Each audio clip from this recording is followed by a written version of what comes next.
again! It's over! He's done it again! Unbelievable! Oh, straight into the roof of the net. Nice one. Straight down the middle. So a good performance from both Hi, you're teams. watching Firstpost. I'm Rupha Ramani. Let's get started.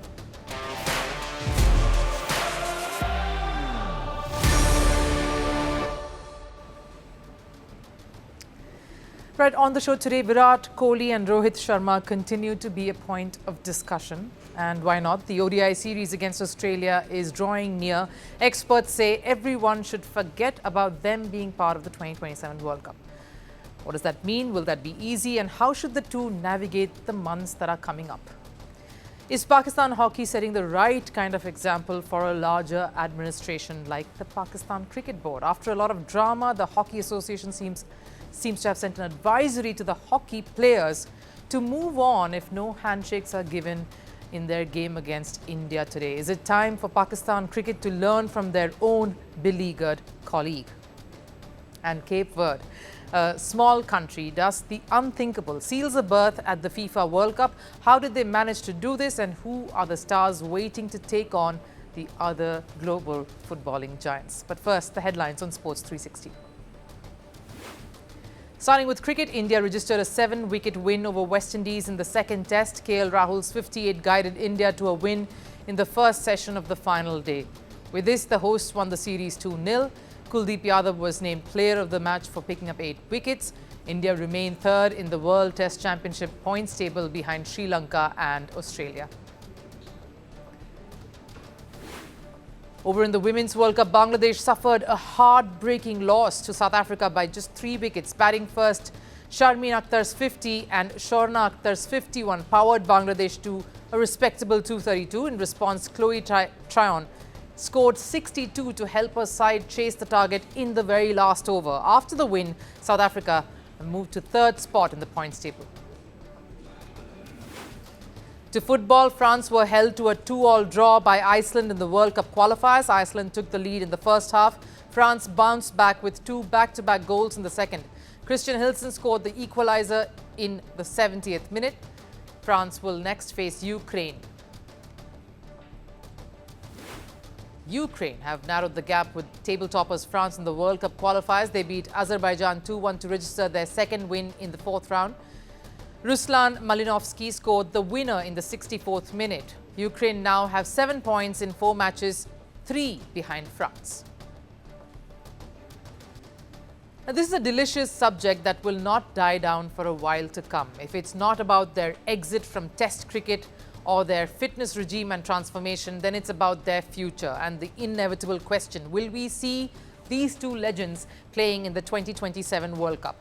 Still a title that eludes Rohit Sharma, and will there be then a perfect fairy tale farewell with that ODI World Cup? Now, many critics are playing the cynical retrospective card here by saying 2027 is a long while away. First of all, the obsession is understandable. These are two stalwarts who seem to be in a bit of a limbo at this point. The cricketers who designed Indian cricket for decades are probably unsure of which way things will pan out for themselves in the months to come. So needless to say, there is a lot of scrutiny and a lot of attention being paid on these two and their journey here on. And with Shubman Gill being handed over the mantle of ODI leadership for the all-important Australia series just some weeks back, the bell is beginning to toll. In this scenario, you'd of course pay attention to all that's being said when it comes to Virat, Rohit and the 2027 ODI World Cup, particularly if it's from the man who was their coach and a confidant too not so long ago. I think this series is very important to see how they go. They themselves will know by the end of the series how they feel, and then it's their call. Words coming from someone who knows what longevity means in the sport, who knows these two cricketers, in fact, quite well. Debuting to scaling unimaginable heights to peaking and then, of course, receding. That's the cycle of life. And cricket, too, like many other spheres, go through this, the inevitable. And that's what Shastri is merely highlighting here, because he's been through that himself and knows them enough to shed some perspective on what they would be experiencing too. After a certain point, even if the body is willing and able, the mind can shut down. He basically says you cannot rule these two legends as a certainty come World Cup 2027, and the next particular tour against Australia is going to be critical. Because even though time may be fleeting, 2027 is a long while away. It's 2 years from now. It's a sentiment that is also echoed by another legend who also captained India in his days, Anil Kumble. Let's just celebrate the two players on the field. All you need to do is go out there and enjoy. And now that Rohit is no longer the captain, even the burden and responsibility of captaining is not on him. I don't think they need to think too far ahead in terms of 2027. Now, these thoughts do one thing though. They're telling us the reality here, a reality that fans first need to come to terms with before expecting and demanding the impossible from these two players. A reality for the cricketers in question here, Virat and Rohit, to probably be in the moment, value the now and not ponder over the future or be drawn back into what the past was like. It's a dangerous thing to do at this point.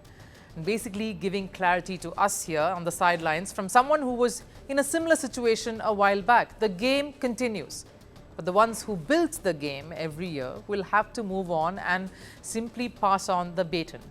Maybe it's also a way to get everyone invested in Virat and Rohit Sharma's journeys to enjoy the present, savor this, the eyes and all the noise that's only around these two, even though it's a series between two of the best cricketing sides. Broadcasters have jumped in with all promotions centered around these two players, Virat Kohli and Rohit Sharma, milking, so to say, the last phase of their careers, with the sense of you never know when it could be the last one just yet. So maybe all Virat Kohli, Rohit Sharma and the fans can possibly do now is soak it all in, like this could be their last. Anything more is a happy bonus. The biggest talking point for over a month now isn't a scoreline, a trophy or even a rivalry. It's a handshake, or rather the lack of it. The no-handshake saga between India and Pakistan is about to see its 5th edition. Not on the cricket field, but on the hockey turf this time, because Pakistan's Hockey Federation has just issued a directive to its junior team to not get bothered with India's no handshake at Sultan of Johar Cup in Malaysia. Is one Pakistan team showing some restraint and sense, which was missing from the cricket counterparts and that they've failed to do consistently? The Asia Cup may have been one-sided, with India crushing Pakistan across formats. But the real talking point wasn't about cricketing brilliance. It was about ego, principle and politics on the pitch. From foreign experts to diplomats, everyone weighed in, and weeks later, it's still the most discussed topic in the cricket world, because that small symbolic act, India refusing to shake hands after the game, became the statement of intent.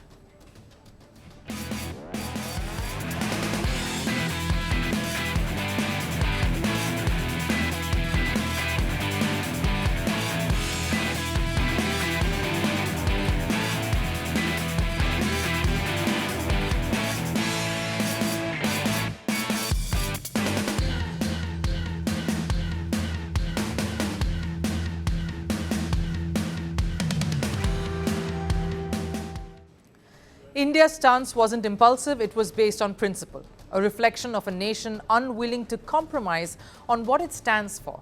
But what did Pakistan do in return? They blew it out of proportion. The PCB played the victim card, accusing India of violating cricket bylaws, crying foul on international forums and making themselves the headline for all the wrong reasons. But now their hockey federation seems to have learned something.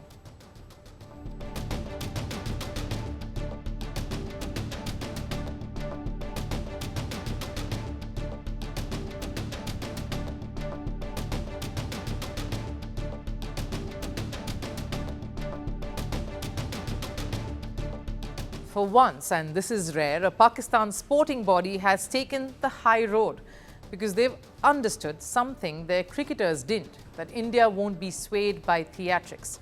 And instead of creating another spectacle, another dramatic episode, it's better to keep your head down and focus on performing to your true potential and what you came for, playing hockey.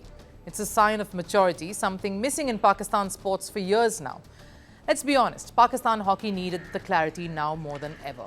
Their sport is on life support, unpaid salaries, zero infrastructure and system, and years of administrative chaos. The last time they tried to pull a political stunt, it backfired. Remember, earlier this year, Pakistan didn't send their men's team to the Asia Cup Hockey Championship in India. This despite the Indian government allowing visas to Pakistan players. A shot at the World Cup spot. It wasn't India's loss, it was Pakistan's self-inflicted wound. So this time around, they're being smart. No drama, no boycott. Just focus on the game and move on. Now contrast that with Pakistan cricket. At the Asia Cup, they lost 3 times to India out of the 3 times they played them. Then their women's side lost at the World Cup. Their chairman Mohsin Naqvi went a step further, refused to hand over the Asia Cup trophy to India. He literally locked it away, trying to turn a sporting defeat into a political tantrum. And how did India respond? They celebrated with an imaginary trophy, mocking the absurdity without saying a word, because silence can be louder than protest. Now, Naqvi's move may have succeeded in playing to the domestic galleries, but internationally, it's backfired. BCCI is pushing for action against him, so once again, Pakistan's politics is burning down its own house. One sport learns, the other refuses to. Hockey, despite its decline, is at least attempting to show some composure. Cricket, Pakistan's most visible sport, continues being the punchline of global sport. So maybe it's time someone in Pakistan sat these two federations together, because if there's one thing the hockey team just demonstrated, it's this. They may not have the resources, but they have perspective. Because at the end of the day, the world only remembers who handled defeat with dignity. And right now, it's not Pakistan cricket. It's Pakistan hockey, the only team from across the border that's finally making some sense. Cape Verde have qualified for their first ever FIFA World Cup, a tiny archipelago off the coast of West Africa, with a population smaller than some city suburbs, has rewritten football history. They're now officially the second smallest nation ever to reach the Men's World Cup, only behind Iceland, who did it in 2018. It's a statement to every small country that size, money and legacy don't decide destiny. Heart, hunger and hard work do. This is the story of how a nation once forgotten on the football map, the Blue Sharks, fought their way from obscurity to the grandest stage of them all. A story that reminds the world what sport truly stands for. Hope, never-ending hope.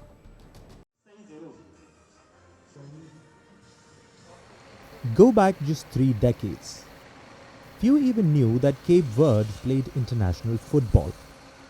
They were new to the global scene, joining the CAF and FIFA only in the 1980s, struggling for recognition, facilities and funding.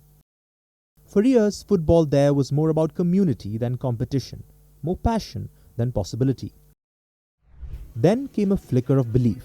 In 2013, Cape Verde made their first ever Africa Cup of Nations appearance. They didn't just show up, they reached the quarter-finals, stunning seasoned African giants.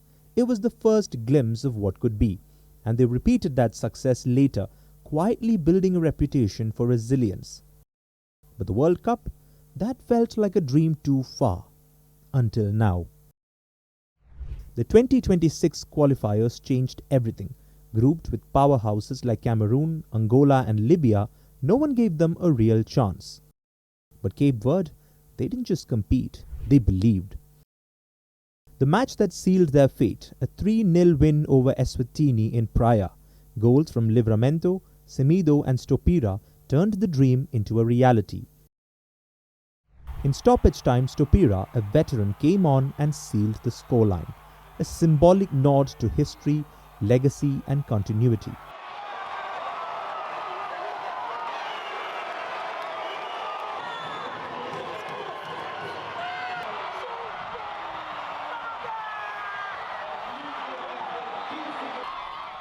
That night, the stadium roared louder than the ocean that surrounds it. But it wasn't just one match that got them there. It was months of consistency, grit, and unity that built up to it. They stayed unbeaten at home. Every match in Praia felt like a fortress. Under coach Babista, the Blue Sharks found an identity, organized, fearless, and fiercely proud. They trusted experience, nurtured young fire, and built chemistry. And even before the final whistle could confirm qualification, the nation erupted. Schools closed, streets flooded with joy. Cape Verde declared a national holiday. This isn't just an underdog story, it's a symbol, a beacon of possibility. When a nation of 500,000 people can punch their way to the World Cup, it tells every small nation, every child dreaming barefoot on a dusty field, that everything is possible. Cape Verde's qualification shakes the foundations of football's hierarchy. It says you don't need billion-dollar leagues or golden generations, you need vision, planning, and belief. Sure, the challenges ahead are massive. They'll face teams with deeper squads, greater resources, and far more global experience. But Cape Verde has already won something far more powerful: belief, that they belong here. And belief, once lit, is unstoppable.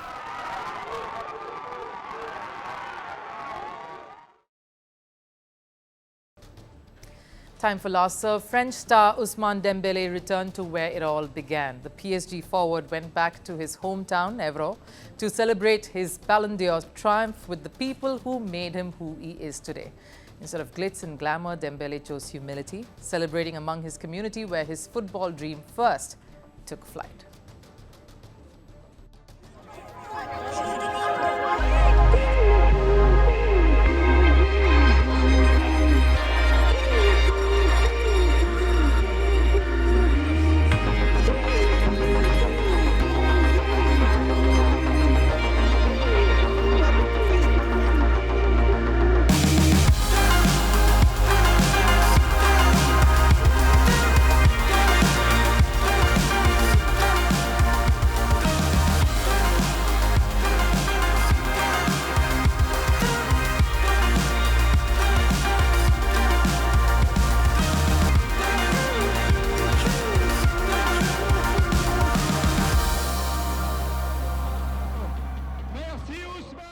Well, that wraps it up here on First Sports. I'll see you again tomorrow. Till then, do take care. Bye-bye.